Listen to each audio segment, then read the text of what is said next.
Welcome back to the 5th Christmas themed watercolor tutorial. Today we'll be working on these lovely traditional ornaments. This here is a Prima marketing set of watercolors called Decadent Pies, and I have taken it out of its original black tin and put it in this cute little Celestial Seasonings tin. And I just like to mix things in the tin lid. Works pretty well. I'm starting with a colored pencil. It is a Prismacolor color erase, and I'm just doing very easy scribble of a tree bough. See that? Just super rough. Coming down from the right side, and I'm going to do a shorter one just above that. We're talking seconds here. This is not a super precious sketch. I'm doing a circle here on a string coming from the tree. You can see me doing the shapes first with my whole arm, and then once I think I have the shape down, I lower my pencil onto the paper and just do a couple sketchy outlines. So the idea isn't that you draw one perfect circle, but that you draw several lines that end up being a circle shape. Then I'm adding the little tops to each ornament, the little metal sort of clasp thing, and I'm drawing a third shape down here, and I'm going to make this one round but a little pointed as well at the bottom. And then I decided that I needed to move this, I don't know what to call it, oblong shaped one over just a little bit. This is one of the benefits of using the color erase, is that it is an erasable colored pencil. But you could also be doing this entire sketch in graphite if you would like.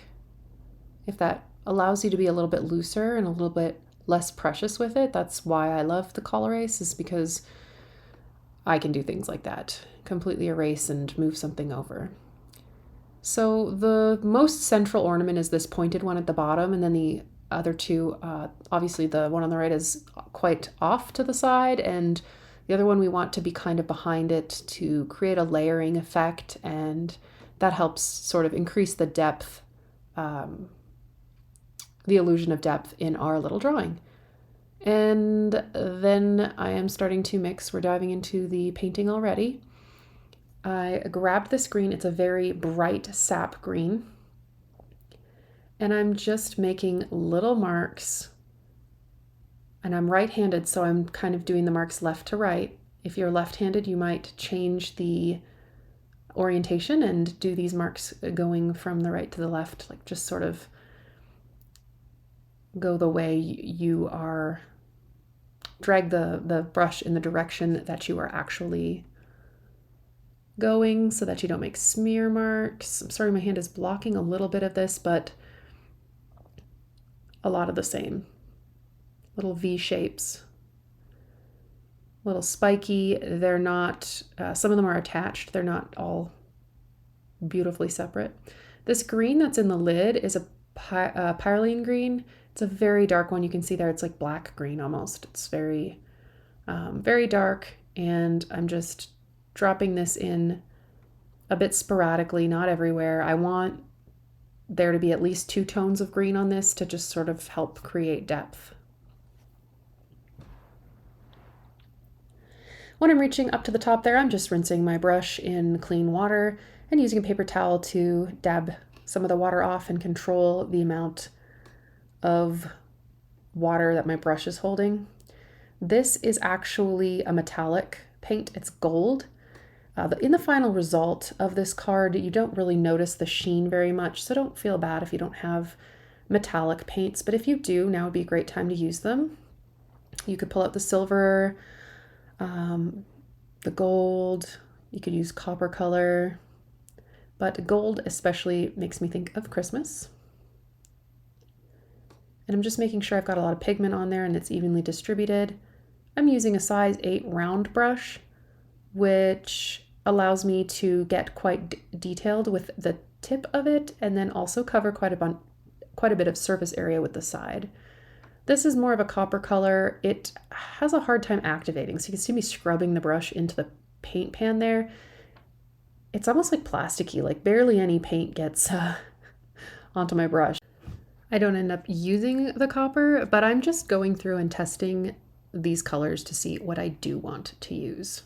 I should mention that the ornaments you see in the sketchbook that I'm kind of using as a scrap piece of paper right now, they're another video. They're our first watercolor tutorial in December this year. So if you're interested in learning to paint those or shade a sphere, go check out that video.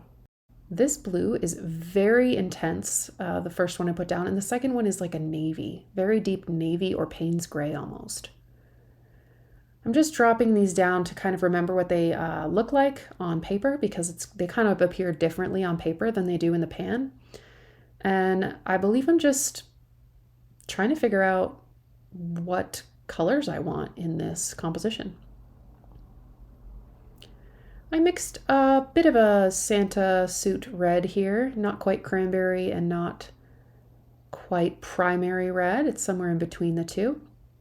And I'm making that ornament in the back red. I'm turning the page. This helps both not get my sleeve in it, but also just helps me make that clean line with the tip of the brush.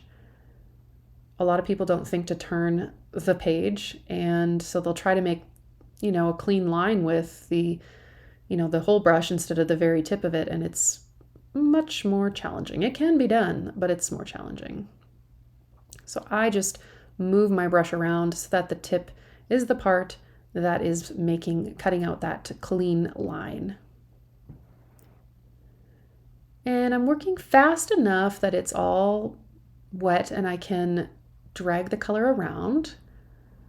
Watercolor, with the amount of water I'm using, doesn't dry all that quickly, so this is a fairly easy thing to do, as opposed to, say, acrylic, which dries oh so very quickly. I'm now going to attempt to drop some color into the red while it's still wet, and it will bleed out, and that's just as an experiment, just to see what could happen. The result is not all that fancy, not all that impressive, and I don't really like it. So I lift it off with a paper towel and reapply the red paint to kind of make up for the mess I made. Next, I test out a bit of silver and end up landing on blue as a color that, when dropped into this red ornament, has a better or more noticeable effect that I quite enjoy.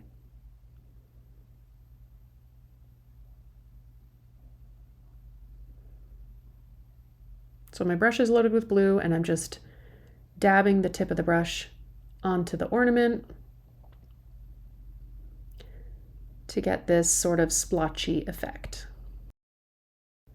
Next, I dive into the copper just to get a darker gold. I mean, it's not darker gold, it's copper, but I'm going to drop it on the one side of this ornament. Excuse my hair in the way. I needed to look right over top of this in order to get that line perfect. I've got a little bit coming around the left side, but more on the right. I was sort of thinking of maybe just creating a bit more shading on the ornament itself, kind of making it look like it is three-dimensional, has a highlight at the front, and it gets a bit darker on the sides and the bottom. I did a lot of sort of debating and landed on green for the front ornament, the color of the front ornament. I'm just outlining it first.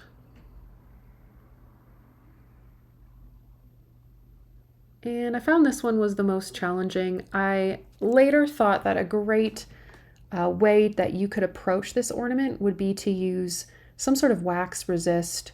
You could use actual watercolor resist, which you can buy, and apply with a brush, or you could use something like a white crayon and just paint in these stripes, or draw in the stripes. And then when you paint over it, the paint will not obviously lay down on where you put the crayon. Now, I don't find that particularly easy to do. on a small scale, because crayon is kind of, it's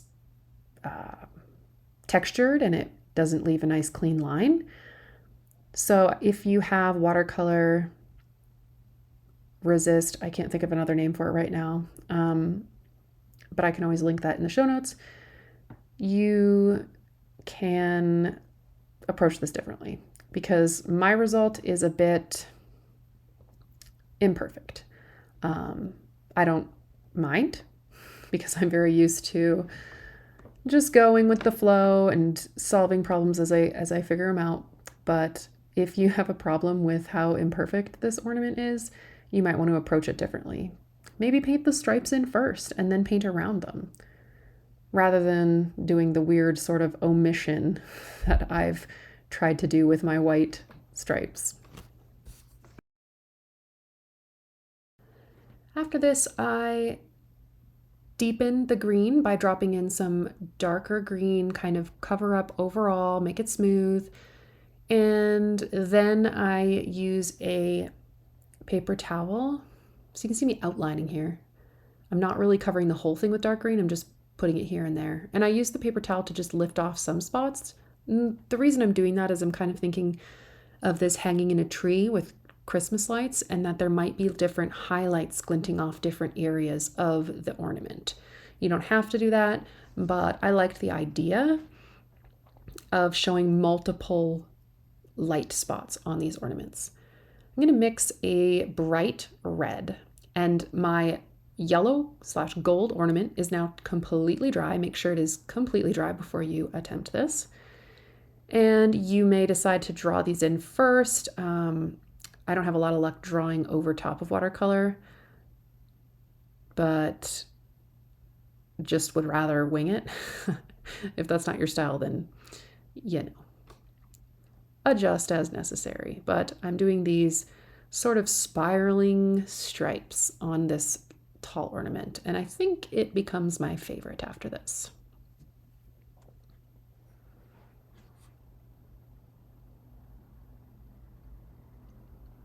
It's a bit finicky, but I think well worth it.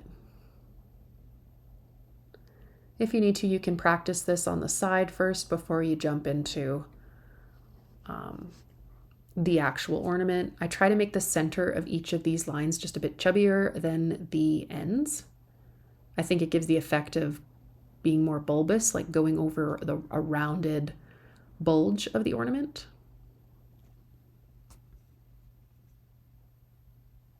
Now I'm dropping in a bit of a darker hue at the edges of the red stripes, so that the brightest part of the red stripe is the center where the highlight is. Basically just trying to carry through with that same shading. I'm going to switch to my 4 round now. These are Princeton brand watercolor brushes.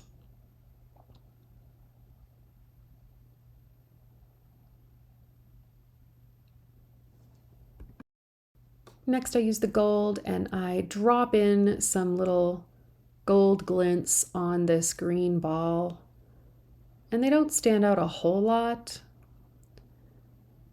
and I kind of just blend them in here. They're not round, they're not meant to be like a decoration on the ornament, rather they're meant to kind of look like they're reflecting Christmas tree lights. I'm activating my silver, and I'm going to use it for the little metal, I don't know what to call it, clasp at the top of each of these ornaments. And the little loop, the little metal loop that attaches to that clasp so that you can put a hook or ribbon through it.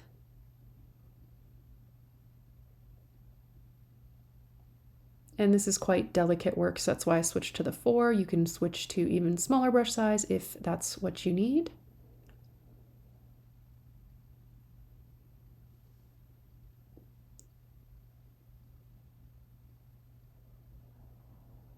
I'm trying to show you that I've really loaded up this pigment. It's not a lot of water. I want, with metallics especially, I want there to be a lot of pigment on the brush. And then I wipe it off anyway. I think I was just, trying to show you how I got the silver, the consistency of the silver for those clamps and hooks and stuff, hoops.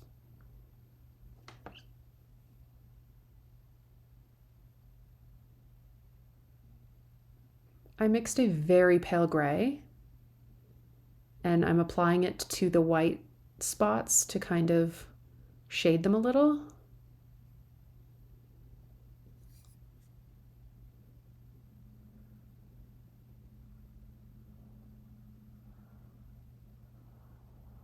And that almost gives the effect of them being raised stripes of white. I'm deepening the shadow a little bit. And next I'm going to decide on the color of a ribbon, and I'm going to go with red. So I'm getting the right consistency here, making sure there's a lot of pigment rather than water on the brush. And I'm still using my size 4, and I'm going to draw a little ribbon coming to the bottom, or rather coming to the back of this hook, and then leaving a little gap and having it rise up out of the front of the hook and give a little glint of it through that tree bough.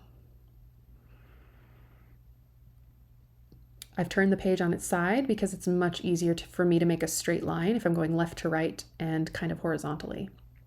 So that's why I've changed the angle, and I'm putting a little tiny bit of suggestion of the top of a knot on the other side of the tree bough. I've done 2 lines of ribbon up from that green ornament, and there's just a tiny little gap at one point, but for the most part it kind of almost looks like, one ribbon. Same thing here. I'm definitely leaving a gap between that ribbon.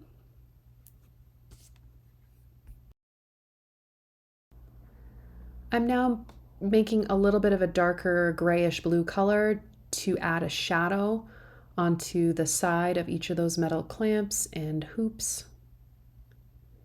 These are the small things that can totally be omitted, but that really help land the painting as more realistic, help things pop, look three-dimensional. So for the amount of effort at this stage where you're just adding tiny touches, I always think it's super worth it to include a bit of those and really help just drive this painting home.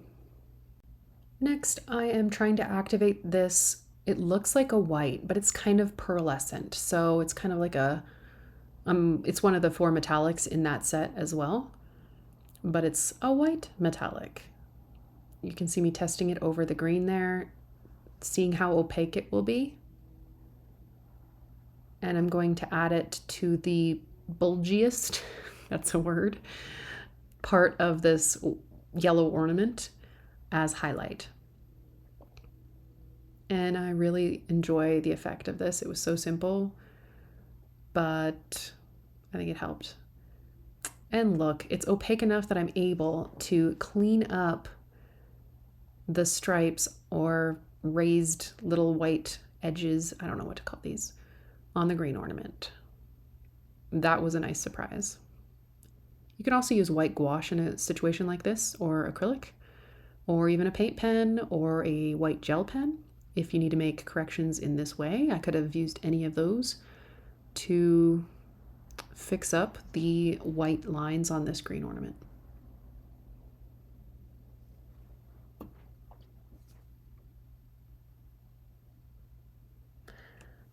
There I touched a little bit of the wet green at the bottom. You can see the white just pooled. It sort of like bled out into that. So just want to reiterate, you should wait until your ornament is completely dry before attempting to correct anything, or you'll probably end up with a bigger mess than what you started with. I'm going to add a 5th little stripey line thing on the edge here.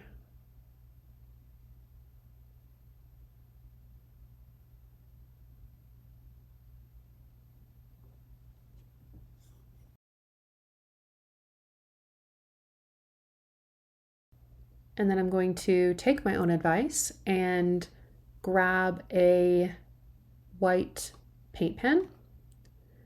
This is from the Jane Davenport Storytime paint pen set. There's like 2 blacks and 2 whites.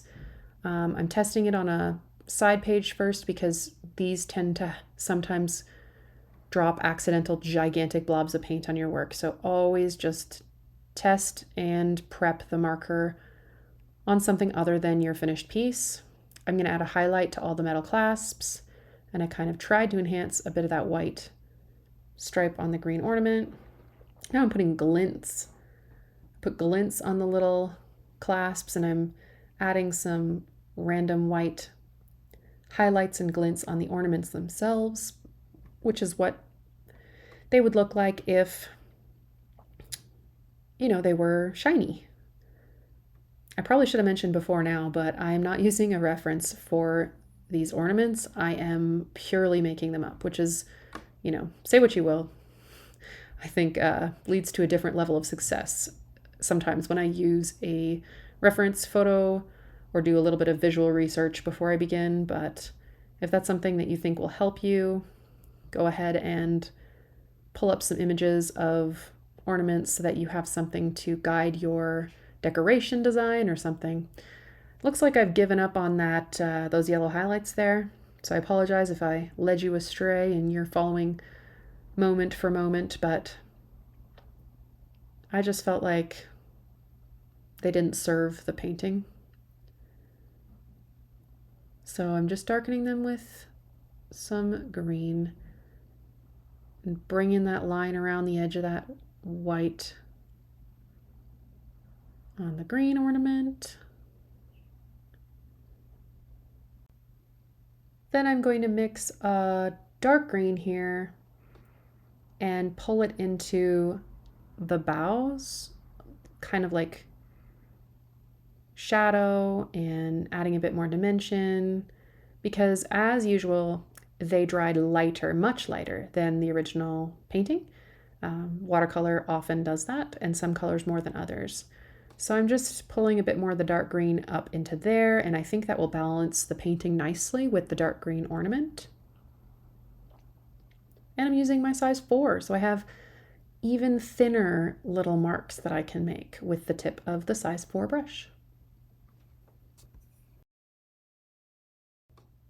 Next, I'm using the Jelly Roll white gel pen to make little star or asterisk type marks on the back red ornament, just for fun. I find it very satisfying to make these little star marks. I make them all the time in my journal. I like them. Do more of what you like. There's my PSA for today. Public service announcement. Ooh, dots. I love dots as well. Do what makes you happy.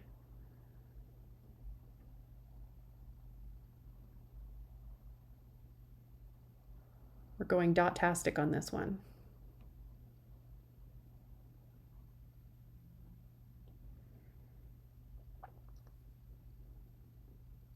It really sparkles.